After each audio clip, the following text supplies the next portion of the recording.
बढ़ जाती है। जैसे पसीना बढ़ता है, स्वेटिंग फ्रिक्शन की वजह से फंगल इन्फेक्शन होना बहुत कॉमन रहता है। दूसरे पिंपल्स या एक्ने बढ़ना बहुत कॉमन रहता है। दाद जो होता है वो थाइज़ में, अंडर आर्म्स में, जो फोल्ड्स होते हैं बॉडी के, यानी जो जैसे फ्लेक्चर्स होते हैं, उनमें ज़्यादा कॉमन रहता है। कई लोग बोलते हैं, बहुत सारे ऐसे पेशेंट्स आते हैं जो बोलते हैं कि हम तो बाहर जाते नहीं हैं तो हम सनस्क्रीन क्यों लगाएं। देखिए, जो रेडिएशन है, स्पेशली यूवी रेडिएशन, ये हमारे ग्लास को क्रॉस करके हमारे घर में आती है। नमस्कार, मैं हूं प्रवीण और आप देख रहे हैं हमारा खास कार्यक्रम हेलो डॉक्टर। हेलो डॉक्टर में हम आपको अलग अलग स्पेशलिस्ट रूबरू कराते रहते हैं और आज हम पहुंचे हैं सागरपुर में स्थित अंसारी हॉस्पिटल में और मेरे साथ मौजूद हैं skin specialist doctor Shweta Manchanda. जिस तरह से मौसम बदल रहा है, गर्मियों का सीज़न आ रहा है, तो जाहिर है कि स्किन संबंधित बीमारियां भी होती हैं, तो कैसे उनसे बचा जाए, क्या कुछ ट्रीटमेंट है, आज ये हम मैम से समझेंगे। मैम, बहुत बहुत स्वागत है। Thank you so much. Doctor Shweta, सबसे पहला सवाल मेरा यही है कि जिस तरह से गर्मियों के दिन आ रहे हैं तो क्या कुछ प्रॉब्लम लोगों को हो सकती हैं और कैसे इनसे बचा जाए? देखिए, गर्मियों में कुछ स्किन की कंडीशंस बढ़ जाती है। जैसे पसीना बढ़ता है, स्वेटिंग फ्रिक्शन की वजह से फंगल इन्फेक्शन होना बहुत कॉमन रहता है। दूसरे पिंपल्स या एक्ने बढ़ना बहुत कॉमन रहता है। बैक्टीरियल इन्फेक्शन जैसे फोड़े, फुंसी, बाल तोड़, ये सब भी बहुत कॉमन रहते हैं।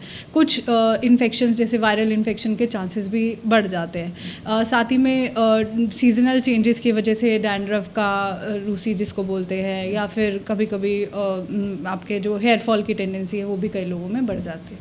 तो कैसे इसको अवॉइड किया जाए, क्या कुछ करना चाहिए, दिनचर्या क्या होनी चाहिए या खान पान क्या रहना चाहिए ताकि ये प्रॉब्लम गर्मियों में ना हो लोगों को? ठीक है, देखिए, पहले तो फंगल इन्फेक्शन, दाद की बात करें, दाद जो होता है वो थाइज़ में, अंडर आर्म्स में, जो फोल्ड्स होते हैं बॉडी के, यानी जो जैसे फ्लेक्चर्स होते हैं, उनमें ज़्यादा कॉमन रहता है।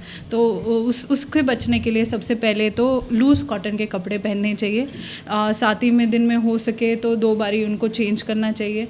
अगर किसी को फंगल इन्फेक्शन है तो घर में, अगर किसी, जनरली ये कम्युनिकेबल होता है, यानी एक से दूसरे में फैलता है, तो बाकी लोगों का भी इलाज कराइए, नहीं तो ये एक साइकिल बन जाती है, बार बार एक से दूसरे में होता रहता है। दूसरी बात, आपके कपड़े, अगर किसी को फंगल इन्फेक्शन है, गर्म पानी में धोइए, धूप में सुखा के उल्टा प्रेस करके पहनेंगे, यानी इनर लाइनिंग पहले अंदर की साइड, फिर बाहर की साइड प्रेस करनी है। उससे क्या होता है, फंगस के जो स्पोर्स होते हैं वो डिस्ट्रॉय हो जाते हैं, इसीलिए दोबारा आने के चांसेस कम हो जाते हैं। और ऐसे मौसम में जैसे आप मान लीजिए जब नहाते हैं, गीलापन नहीं रहना चाहिए, नहीं तो वो भी फंगस को पनपने में मदद करता है। साथ ही में एंटी फंगल पाउडर्स दिए जाते हैं जिनको डस्टिंग पाउडर बोला जाता है, वो भी फंगस की ग्रोथ को स्लो करने में मदद करते हैं और साथ ही में स्वेट को एब्जॉर्ब करते हैं।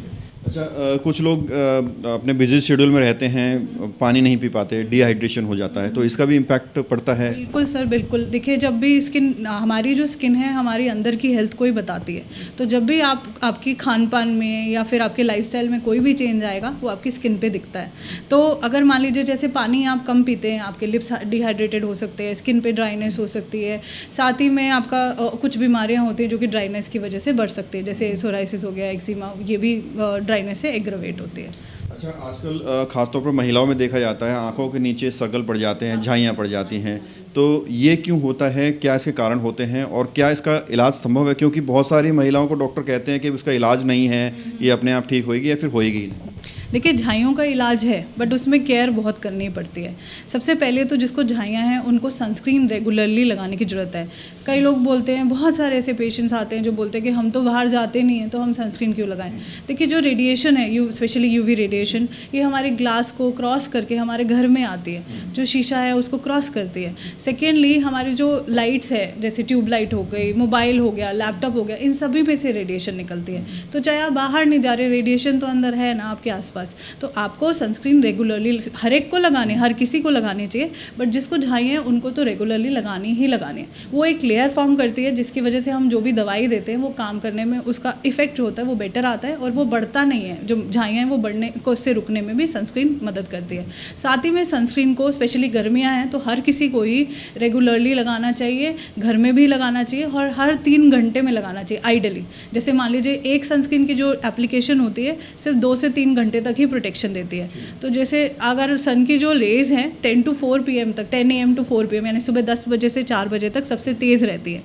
तो उससे बचने के लिए सनस्क्रीन को हर 3 घंटे में कम से कम लाइक 4 या 5 बजे तक लगाना चाहिए। डॉक्टर श्वेता, ये तो आपने बताया प्रोटेक्शन के लिए कैसे बचाव किया जाए, लेकिन अगर किसी को झाइयाँ हैं और काफ़ी सालों से हैं, तो उसके लिए क्या कुछ ट्रीटमेंट्स अवेलेबल हैं? क्या दवाओं से ठीक हो जाता है या कुछ लेजर ट्रीटमेंट है, कैसे वो ठीक हो? ठीक है, देखिए झाइयाँ जो होती हैं, झाइयों में सबसे पहले तो कॉज रूल आउट किया जाता है। कई लोगों को हार्मोनल प्रॉब्लम होती है साथ में, जैसे थायराइड हो गया, कोई पीरियड्स की प्रॉब्लम हुई, तो उसका ट्रीटमेंट ज़रूरी है, पहली चीज़।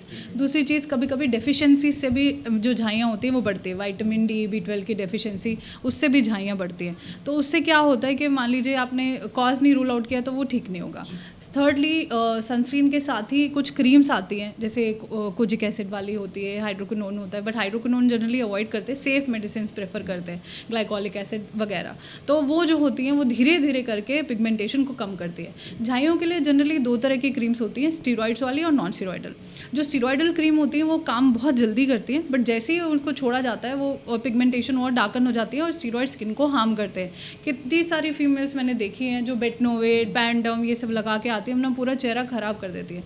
तो स्टीरॉयड वाली क्रीम नहीं लगानी चाहिए। झाइयों का प्रेगनेंसी भी एक बड़ा कारण होता है। बिल्कुल सर, हार्मोनल चेंजेस हुए तो उसमें प्रेगनेंसी भी एक हार्मोनल स्टेट ही है। तो इसी वजह से जैसे ही हमारी बॉडी में हार्मोनल चेंजेस होंगे, specially during and after pregnancy, तो झाइयाँ बढ़ती हैं। अच्छा, आजकल के लड़कों में देखा जाता है मैम, बालों के झड़ने की, बालों गिरने की समस्या बहुत ज़्यादा होती है। तो जो युवा हमको देख रहे हैं, जो इस समस्या से परेशान हैं, उनको आप क्या कहना चाहेंगे और कैसे इससे बचा जा सकता है? देखिए, बालों के झड़ने की बहुत सारी अगेन वजह है। सबसे पहला होता है अगर आपको कोई डेफिशिएंसी हो, विटामिन डी की, B12 की, आयरन प्रोफाइल में कोई चेंजेस हो आपके। दूसरी चीज़ होती है, मेल्स में सबसे कॉमन जो हेयर फॉल का कॉज होता है वो एंड्रोजेनेटिक एलोपेशिया होता है। एंड्रोजेनेटिक एलोपेशिया मतलब मेल पैटर्न हेयर लॉस।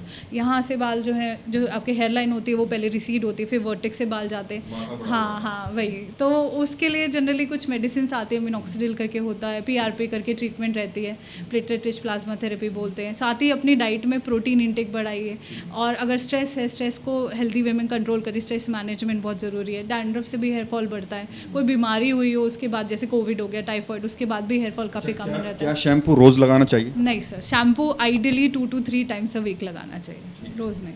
कुछ लोग होते हैं हेयर ट्रांसप्लांट करा लेते हैं, विग लगा लेते हैं, तो स्किन पर क्या उसका कोई इम्पैक्ट पड़ता है? क्योंकि हेयर ट्रांसप्लांट कराते हैं उसका एक लंबा प्रोसेस होता है, दवाएं भी चलती हैं, और जो विग लगाते हैं वो परमानेंट एक सिर के ऊपर टोपी लगी होती है, तो इनका क्या कुछ इम्पैक्ट पड़ता है? क्या कुछ नेगेटिव इफेक्ट भी पड़ता है? सर, पर से तो कोई नेगेटिव इफेक्ट नहीं है, ठीक है ना। हेयर ट्रांसप्लांट देखिए, आपके जहाँ पे बाल कम है, ट्रीटमेंट बाकी ऑप्शंस नहीं काम कर रही हैं, तो हेयर ट्रांसप्लांट करना पड़ता है। तो ऐसा जो उसका स्किन पे कोई हार्मफुल इफेक्ट नहीं है। साथ ही में जो पैच लगाते हैं वो डिस्कम्फर्ट ज़रूर होता है, मतलब आप जब कुछ ऐसा एक्स्ट्रा लगा के रखे हैं, but other than that skin पे उससे बहुत रेयरली कुछ होता है। ज़्यादा से ज़्यादा कुछ स्वेटिंग की वजह से प्रॉब्लम्स आ सकते हैं, इन्फेक्शन वगैरह, अदर देन दैट कुछ ज़्यादा नहीं होता। जिस तरह से शुरुआत में हमने गर्मियों की बात की, तो गर्मियों में एक्जिमा की बहुत प्रॉब्लम हो जाती है, रेडनेस हो जाती है, इचिंग हो जाती है, तो वो उसके लिए कैसे करें बचाव? क्योंकि बहुत सारे लोग होते हैं उनका काम ही बाहर आउटडोर का होता है, बाहर, जैसे हम पत्रकार हैं, हम बाहर ज़्यादा घूमते हैं धूप में, तो कैसे बचाव करें? सर देखिए, एक्जिमा के लिए ना मॉइस्चराइज़र बहुत इंपॉर्टेंट होता है।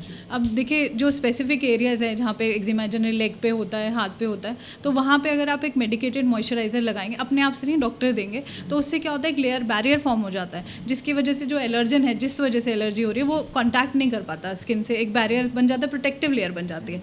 तो पहले तो मॉइस्चराइज़र लगाना ज़रूरी है। एक्जिमा की ट्रीटमेंट भी बहुत ज़रूरी है। बहुत सारे लोग क्या करते हैं, केमिस्ट से दवाई लेते हैं, लगाते हैं, उनको लगता है ठीक हो गया, छोड़ देते हैं, वो फिर ऐसे जड़ से ख़त्म नहीं होता। जड़ से ख़त्म होने के लिए एलर्जी स्किन से बहुत जल्दी साफ हो जाती है, बट शरीर के अंदर फिर वो दोबारा उभर के आएगी, क्योंकि आपकी इम्यूनिटी तो स्टिल उससे लड़ रही है, तो again it is gonna come. तो प्रॉपर इलाज बहुत ज़रूरी है।